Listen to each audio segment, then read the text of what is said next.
Captain, a ship has just dropped out of warp on our port side.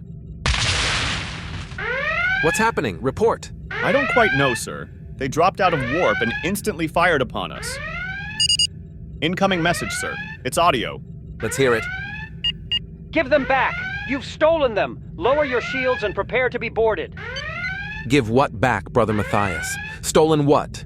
We're just carrying water purification units to a colony, and we certainly did not steal them. Well, there's that, sir, and according to the ship-wide scan I just ran, the children in our cargo hold... VSF Blessings, a Star Trek fan production.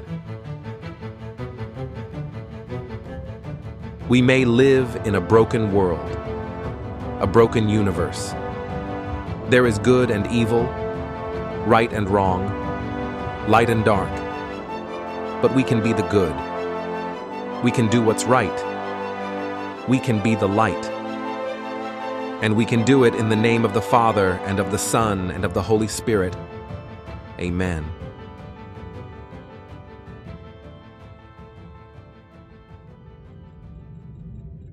Hail the ship.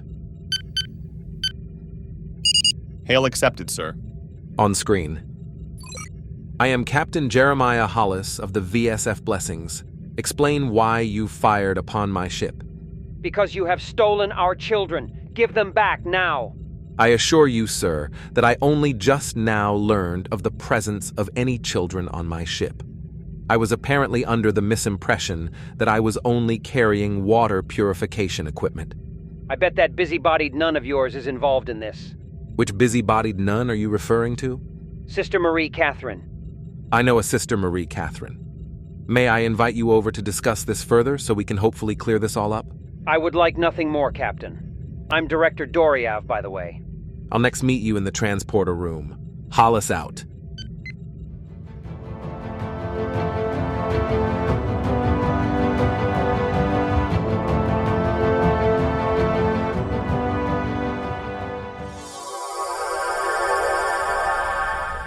Welcome on board the Blessings, Director Doryav.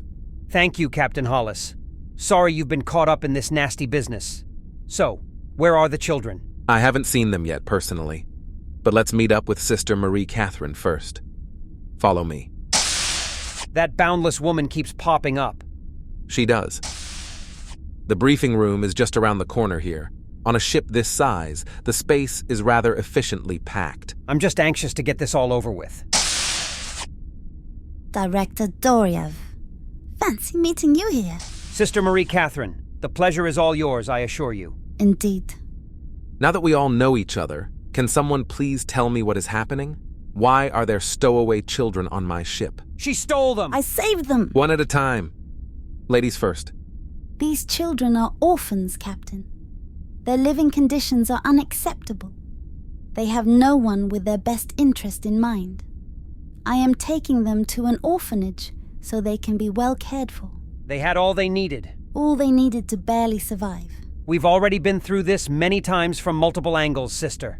They are neither your business nor your responsibility. You have overstepped your bounds. The civil authorities will have to decide your fate now. You wouldn't dare. Oh, would I? Hold on a second here. Sister, did you take matters into your own hands? Yes, I did. Someone had to. These dunderheads won't listen to reason or accept help when offered. They can't get beyond their pride and egos to do what's right for these children. Outrageous! And you know what's right? Yes, I do. How? I believe you need to meet the children first, Captain. There are more where these came from, but I've made a start. Made a start? Do you hear her, Captain? She plans to kidnap more of our children. Okay. Let's go see these children. Brother Thomas was sent to round them up in the cargo bay. Before we do that, though, why did you fire upon a ship of children, Director Doryav, if you care about them so much? You sound like the captain on my ship over there. He's still fuming over the governor giving me carte blanche control over his ship to bring the children back. We used a low-energy phaser burst to get your attention. It wouldn't do any damage other than rattle your hull plating a bit, at most. Next time, just hail us. I had no idea your children were on board. I had no way of knowing that.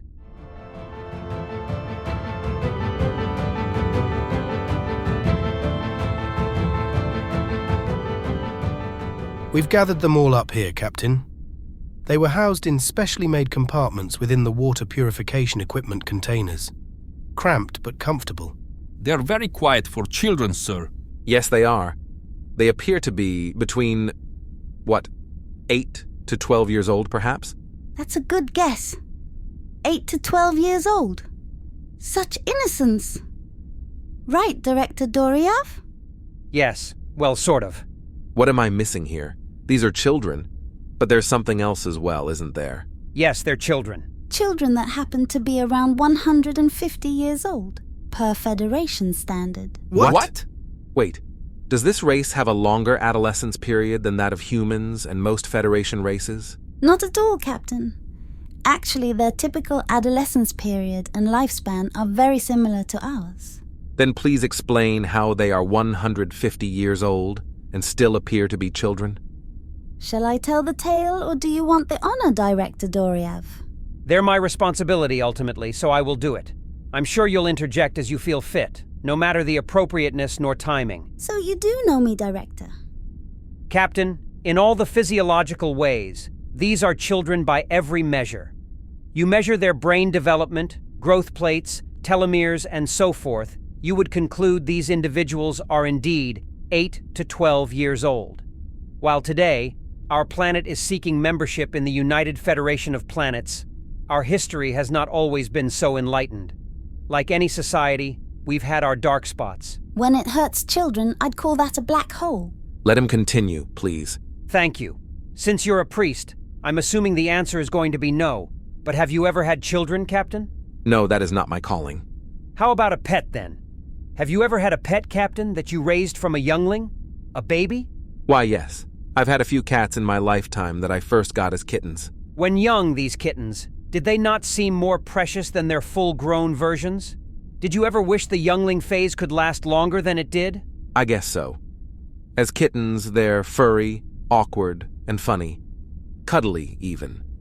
They do grow up quickly. Parents often think the same thing. Sure, they wonder if the diaper phase will ever end. But looking back, it can all seem like a blur. And looking forward, they want to slow down the march of time so their precious little children can stay children just a little while longer before being fully aware of all the world has to offer, both bad and good. I'm starting to not like where this is going. Nor should you. We had a scientist who came up with a way to stop time in regards to aging. His solution would only work on those who had not reached puberty yet, unfortunately. It had a use for those poor children suffering from an extremely rare, progressive genetic disorder that induced rapid aging. Progeria or Hutchinson-Gilford syndrome in humans, Captain. I see. Societies have a way of picking up momentum, at times good and at times bad. This momentum can be hard to stop. I've been pushing back against some hidden momentum. When news of the anti-aging technology was first released, it was largely ignored since so few individuals would be impacted by it. Then came a new, controversial philosophy about the autonomy of children and letting them make life-defining decisions from an early age. What right did the parents have to determine what their child should be? Wasn't it ultimately up to the child? Couple this with what we just discussed about parents wishing they could prolong childhood, and there was a perfect storm of invention and need. A hurricane is more like it. Okay, a hurricane then. Regardless, the anti-aging technology was a win-win. Kids could be kids longer. Parents could prolong their parental experience and precious memories. The psychiatric and childhood development experts of the time sang the praises of giving children more time to process their world before fully growing up. A prolonged childhood meant more stable adults. But they had no proof. How could they? Yes, they had no proof, but the momentum was building. The experts were in lockstep. Plus, if they paused childhood with technology, they could just as easily unpause it, the inventor claimed, when the child and parents were ready. What could possibly go wrong? Plenty. Yes, plenty. They called the procedure timeless child. Children begged for it. Parent after parent clamored for it, insisted upon it. Just a few at first, but then a flood. It became politically and professionally unfavorable to speak out against it. Careers were ended for anyone who dared to be heartless enough to say anything against it. But the parents were still aging, even if their children were not. So parents started asking for the procedure to be reversed, for the childhood aging to be unpaused. The clear promise had been that it could be reversed very easily. The creator and government agency responsible for Timeless Child were banking upon perfecting this part of the technology in the subsequent years, but they failed to find a safe solution that both worked reliably and did not harm the children. They had achieved their fame and glory, but they could not restart the aging process. The children were to remain as children. Timeless Child went to Endless Child. Parents grew older and eventually were unable to care for their young children. Then the parents died. These endless children were either passed down to their siblings who did not undergo the procedure or to government agencies.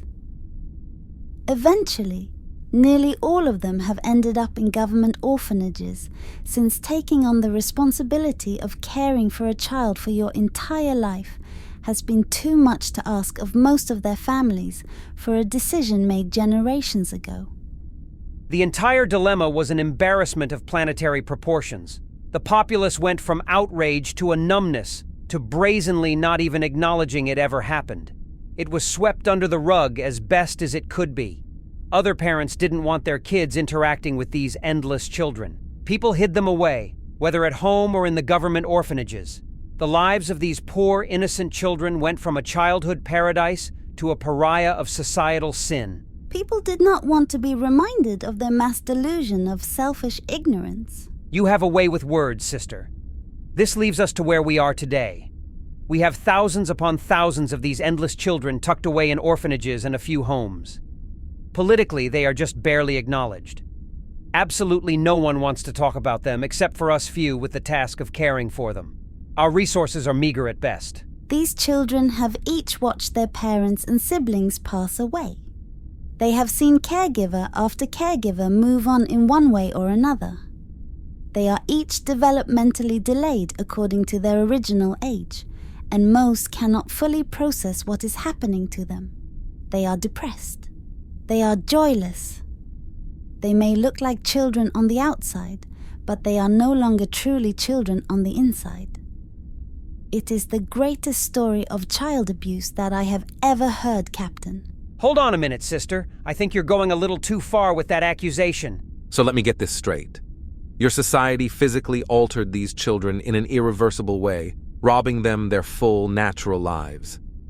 And all of this was based upon the whim of parents not wanting their children to grow up just yet, or upon the request of a child asking for the procedure, even when the child was not of proper developmental age to make such a life-altering decision. Sadly, yes. As I said, it was before our current enlightened age. It was selfish and misguided.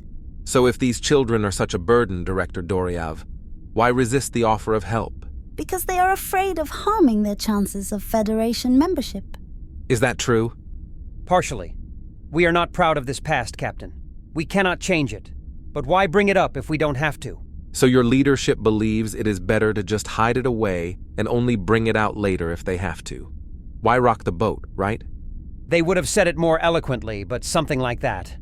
While the Catholic Church is not part of the Federation, many of her members are. The sister and I are both Federation citizens. We are under no obligation to tell them your little secret, though. With that said, I know the Federation, having served with Starfleet for several years. They would rather you air all your dirty laundry up front than be surprised by it later on. Honesty and societal growth are both valued highly within the Federation. I would recommend coming clean sooner rather than later. Duly noted, Captain, and I will pass your advice on. And while I agree with the good sister that what you describe is nothing less than child abuse of monumental proportions, that does not help the matter at hand. I have orphaned children aboard my ship. You want them returned to your planet. I regretfully have no authority over them. No, you do not. But they are asking for asylum, Captain. What? What? You're just making that up. These children have asked for no such thing. Manjek, come here. Please tell the captain what you told me you wanted. Captain, we don't want to be hidden away anymore. We want normal lives and to grow old and be happy. We do not want to go back to what we came from. We want, asylum, sir. Can you please help us? Please? They don't even know what asylum means. But they know what the other words she just said mean, which equates to asylum to me. What are you saying? What I'm saying is that these children are staying right here until I speak to my superiors. Sister, please help my crew ensure the children's well-being. Director, you are welcome to help, wait, or return to your ship, whichever suits you until I can get better direction. Must we really go here, Captain? We must. We could always take them by force. And risk hurting the children? I think not. Just give me some time, okay? I don't see any other choice at the moment. I'm not heartless, Captain. I honestly do want what's best for these children, too. I sensed that you did. Is the big director a softie after all? Outrageous!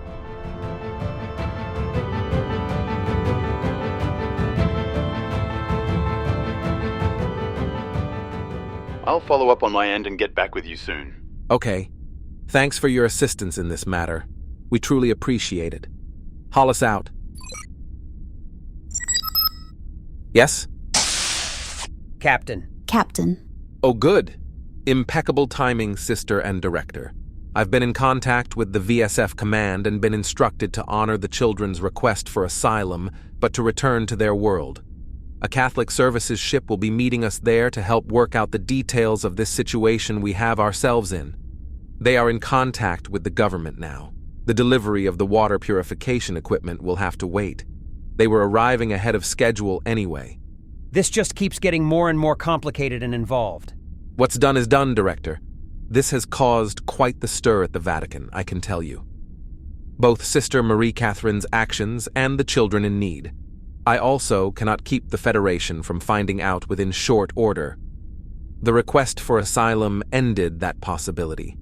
I suggest your leaders add this footnote in history to their Federation application, post-haste. Already done, Captain. This may have ended my career, but already done. I doubt it will be as bad as all that, Director. Time will tell. This will be quite the scandal. Again, but on a galactic scale this time. Maybe or maybe not. It's a big galaxy.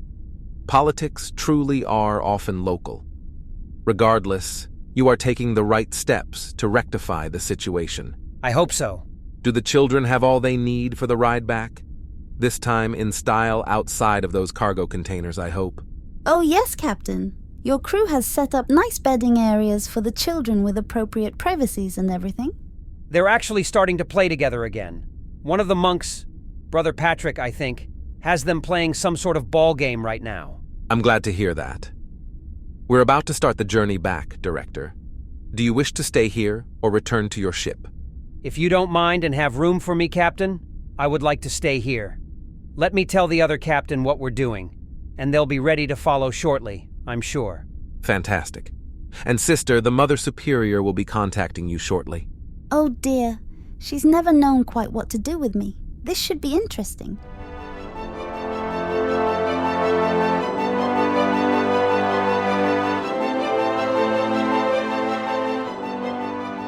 Brother Thomas, have you completed your medical evaluations of the children? Yes, Captain, I have. And? Technically, they're all doing well, physically. They are properly nourished, but not lavishly by any stretch. Perfectly nourished would be an apt description. Not too little and not too much. They are all the 8 to 12-year-olds they outwardly appear to be. A few scrapes and bruises, but nothing unexpected. If you look closely, you will see a 150-year lifetime of little scars and calluses that we pick up by just living. They're physically children, but a little weathered as well. Any signs of abuse? None that I can ascertain, at least not systemically. A few had more serious breaks and injuries in their lives, but nothing recent. How they received those injuries I do not know. You've described them physically, but what about mentally? I'm a med tech, Captain. I'm barely qualified to tell you what I have. I am definitely not qualified to make mental evaluations, especially of children. I understand. Sorry. What's your gut tell you, though? Not any medical training, but your gut? They're sad, Captain. melancholy, morose. It's like they've seen it all and have nothing to hope for. They're polite and answer questions, but they don't volunteer anything more. They are languishing in limbo. I just want to take them all up in my arms and tell them they matter, and tomorrow holds new possibilities. But I don't know that. Not truly. I can relate, Brother Thomas. I think we all can. All it takes is the universe to remind us how lucky we are sometimes. Both the Vatican and Federation are aware of the situation and mobilizing resources to evaluate and help. Beyond our duties here, we always have prayer to help move things along. Thanks for the update. You're welcome, Captain. And speaking of prayer, I'm heading to the chapel next. I'm right behind you.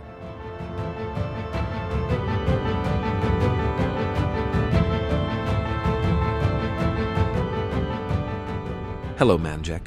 I'm Captain Jeremiah Hollis. How are you doing? Hello, Captain. I am fine. Do you and your friends need anything else? No, thank you. That was brave of you to speak up in front of the director earlier. He's just a director. We've seen many. I bet you have.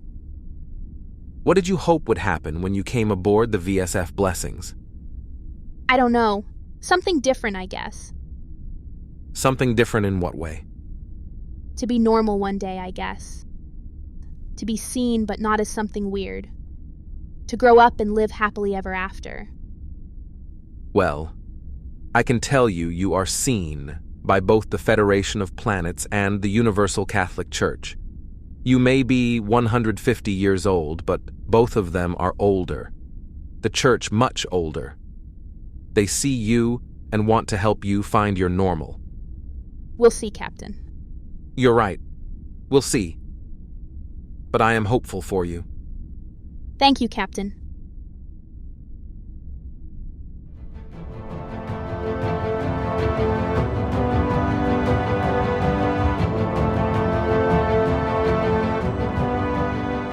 Captain, am I too early? Not at all, Brother Patrick. I had a professor that always said, if you're on time, you're late. If you're early, you're on time. Professor Bartley, I had him too. Did you have him live or remote holo? Live. I had him remote holo. You were lucky. So, what have you found out about the enhancements the engineers made to the Blessings before our first mission?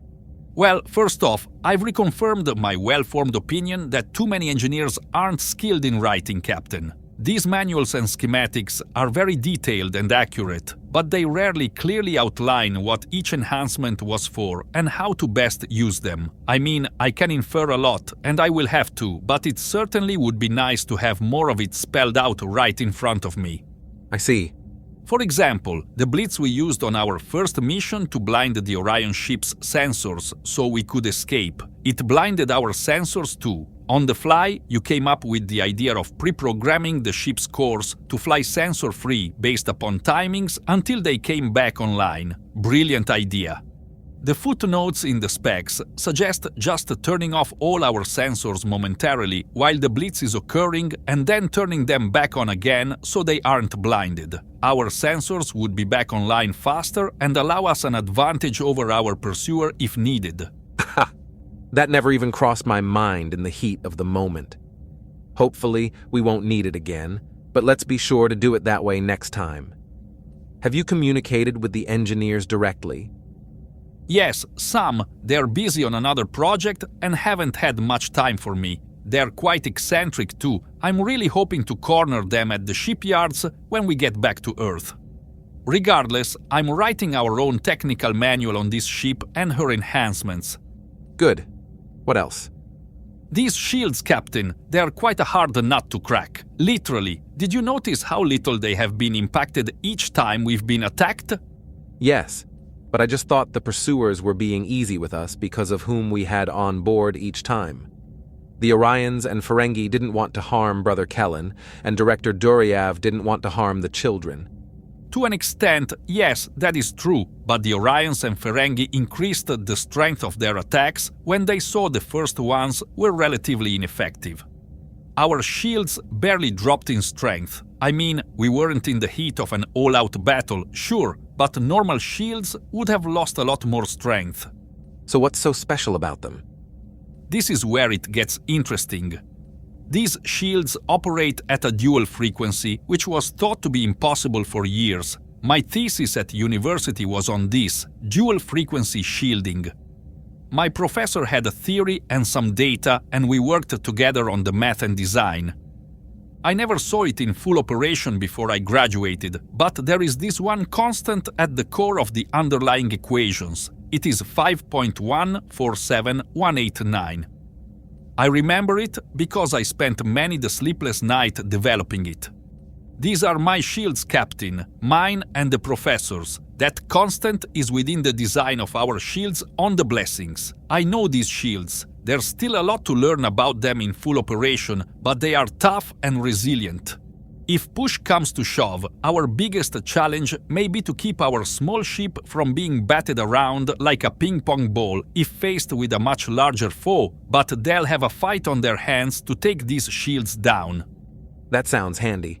Let's hope it never comes to that, but I didn't expect to be fired at so much during our first few missions either.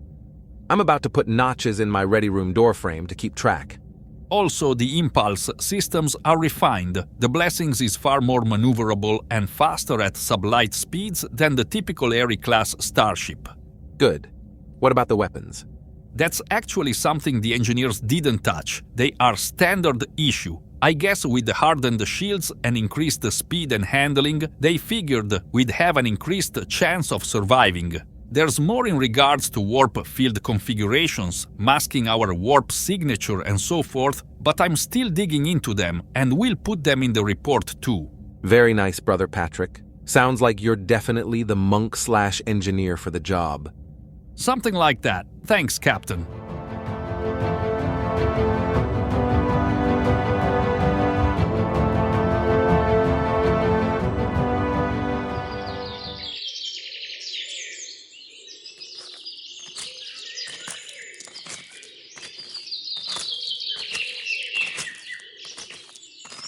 What a great day for a walk. It most certainly is. You forget just how great nature can be when you spend weeks inside a starship. I bet it makes it hard to go back sometimes. Sometimes it does. Just look at the children. I don't know if I have ever seen them this happy and truly childlike during my tenure as director. Thank you, Captain. For what? I simply performed my duty as a captain.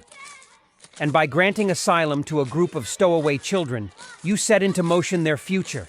You did what I was never able to do. You and that nun made them seen again. Both the Federation and the Church take the needs of children seriously. If your planet is going to be a member of the Federation, it must be ready and willing to accept help from others. And lend help as well. Indeed. I hear you have several medical research institutes already planning to study the endless child syndrome. Yes, we have opened up the archives of our previous research. Our children will not be test subjects, of course, but if a solution is found, that's where the toughest decisions will need to be made. Will the children want it or not? We cannot force it upon them. Plus, they are legally adults at their age, even if wards of the state. They have rights that I will ensure are not trampled upon. You know, Director, you present yourself as this by-the-book bureaucrat. But something tells me you wanted this to happen all along. You wanted these children on the front page of the Hollow News and reinserted into the public memory. Am I correct, Director? Captain, between you and me, and I would deny it vehemently if ever asked, you just might be right. We'll keep that our little secret. Speak the truth in a million voices. It is silence that kills. That's a quote from St. Catherine of Siena. We're finally able to speak the truth again. No more silence. Speaking of Catherines, have you seen Sister Marie Catherine? I haven't seen her since we landed. The Mother Superior did come down rather hard on her for taking matters into her own hands and removing the children from their own planet. No, I haven't, but I suspect I'll be seeing more of her soon. And why is that? I spoke to her Mother Superior and convinced her to let Sister Marie Catherine stay on with the children here where she's needed. You what? As much as I hate to admit it, her busybody ways are quite effective at getting things done. I was thinking my by-the-book bureaucratic ways, as you put it, coupled with her unorthodox ways, could make more progress together than either of us alone. Director, I didn't know you had it in you. You'll play the good cop to her bad cop. Who's a bad cop? What are you two gossiping about over here? Oh, Director Doryav was telling me about your new assignment. Isn't it glorious? I thought I'd be relegated to dish duty at the convent for the next 30 years, and the next thing I knew, I was allowed to continue helping these wonderful children. God works in mysterious ways. He sure does.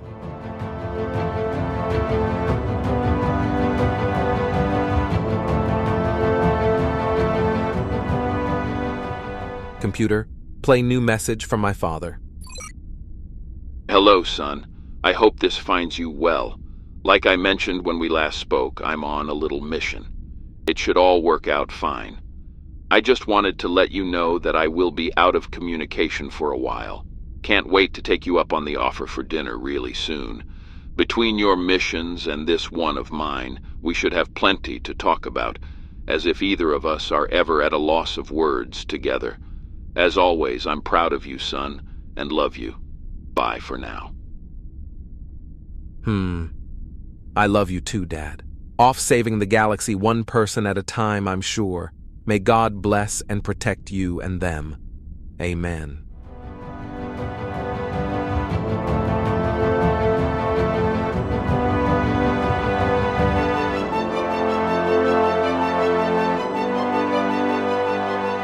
You have been listening to VSF Blessings, a Star Trek fan production. Episode 2, Endless Child. Created, written, produced, directed, and audio engineered by James McDonald. Story consultation provided by Noah McDonald. All character voices were generated using 11 Labs AI voice generator. Sound effects from Pixabay.com under free use content licenses and TrekCore.com. Star Trek and all related marks, logos, and characters are solely owned by CBS Studios, Inc. This fan production is not endorsed by, sponsored by, nor affiliated with CBS, Paramount Pictures, or any other Star Trek franchise, and is a non-commercial fan-made production intended for recreational use. No commercial exhibition or distribution is permitted. No alleged independent rights will be asserted against CBS or Paramount Pictures. Until next time, be the good, do what's right, and be the light.